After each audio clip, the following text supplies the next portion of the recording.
Pak. Iya, akan kita sesuai. Jadi faktor yang pertama, manajer tidak mampu memposisikan produk secara efektif.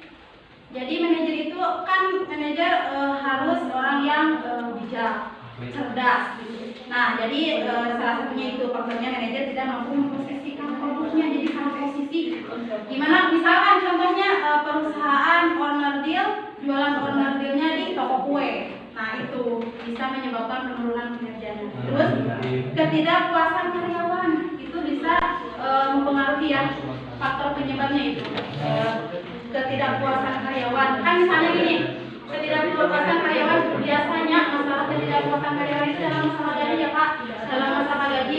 Misalkan ketidakpuasan karyawan dalam masalah gaji itu karyawan tersebut kecewa atau gimana gitu ya ke manajernya. Jadi pasti kinerja karyawan tersebut menurun. Nah, seiring dengan kinerja karyawan itu menurun, pasti perusahaan itu sendiri akan mengalami penurunan kinerjanya. Terus yang selanjutnya turunnya moral karyawan.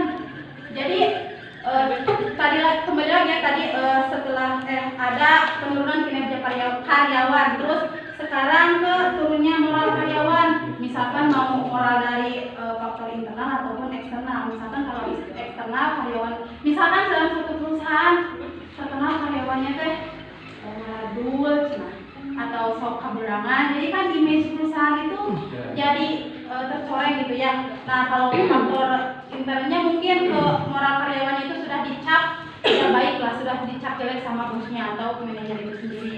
Terus kontrol kualitas yang tidak layak. Pokoknya itu ya itulah. Terus layanan konsumen yang buruk. Nah, itu ya kunci pertamanya layanan itu harus sempurna gitu. Harus semaksimal mungkin gitu, memuaskan konsumen. Kita juga kan kalau belanja baju dari online sobek atau kekecilan kan tidak puas, misalnya beli bintang 2 atau tidak gitu ya. Terus barang habis stok itu misalkan tidak mempunyai planning lagi gitu. Kalau barang habis stok udah habis gitu. Misalkan itu mah kan tergantung perusahaannya sendiri ya. Ada perusahaan yang mau menyediakan stok atau ada yang perusahaan yang emang membuatnya itu ada kesenangan. Mungkin sebagian sudah ada yang mengatakan boleh enggak ingin menambahkan ya. Terus yang selanjutnya tadi kan penyebab kegagalan suatu organisasi di lapangan. Mungkin kurangnya rasa kerjasama antara satu dengan yang lainnya, kerjasama yang tidak terorganisir. ya seperti itu. Terus Pak Aing gitu ya, misalnya berbeda pendapat ya jadi seperti itu. Pak Diadit ya, tadi pertama kurangnya rasa kerjasama antara satu sama lain, egois, dan juga mungkin ya bisa jadi ya tadi seperti itu. Silahkan mungkin dilanjutkan aja sama teks topi untuk kesimpulan dan pertanyaan Pak Armin.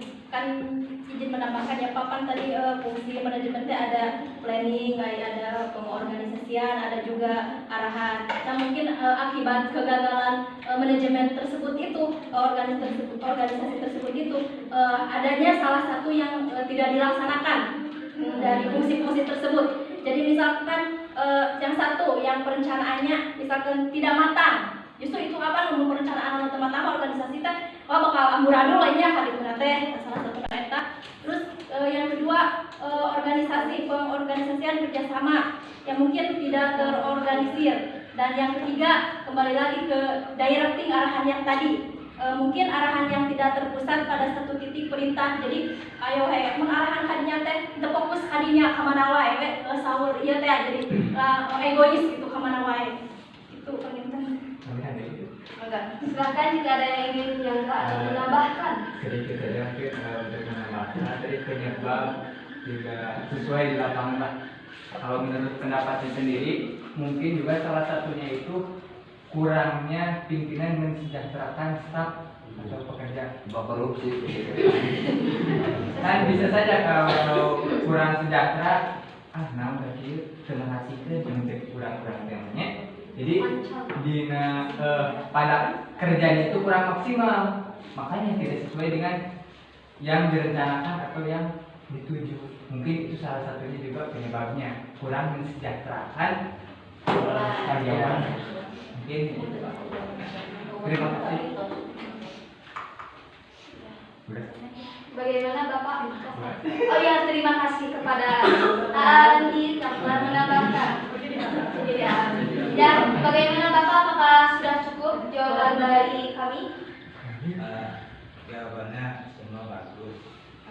Cuma boleh nggak kalau saya sedikit menyeimbangkan? Boleh. Ya, boleh. Kalau barusan kan mengarah ke bawah ya, mengarah ke bawah, ke karyawan, berapa itu kerjaan lah.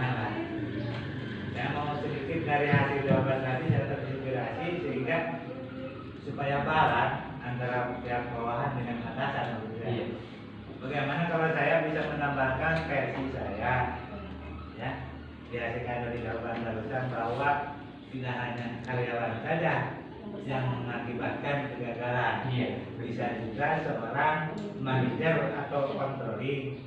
Misalkan kadang-kadang di lapangan suka terjadi tindakan pembetulan pekerjaan dengan sistem full power. Salah sama kumain sama salah. Iya. Ya, untuk membalankan atasan dengan bawahan. Apalagi dengan super power kayak preman gitu lah. Iya. Sehingga karyawan ada yang mirip benar, alurnya karena dia merasa punya jabatan, bagaimana saya lah, tugas saya laksanakan. Kadang-kadang mungkin ya suka akan terjadi saran-saran ya. Dengan tadi barusan betul, cuman tadi kita kan perhatikan ke bawah semua. Iya. Ya, kalaupun kita nanti sebagai orang atas, yang mudah-mudahan bisa kita bayangkan bahwa di bawah juga bukan hal yang mudah. Ya, orang atas menghargai di bawah, jangan sampai oh saya yang berkuasa. Ente mau rumah saya, anda rumah saya, mungkin versi saya seperti itu boleh kan? Boleh. Mantap.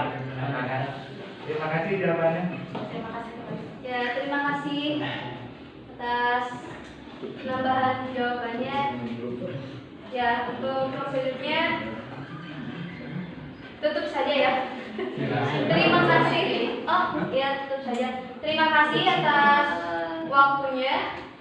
Mohon maaf bila ada kata-kata yang salah. Jawabannya kurang cukup memuaskan. Ya, seperti itu Pak. Sekian dari presentasi kelompok kami. Wassalamualaikum warahmatullahi wabarakatuh. Waalaikumsalam. Yuk, kembali deh. Duduk.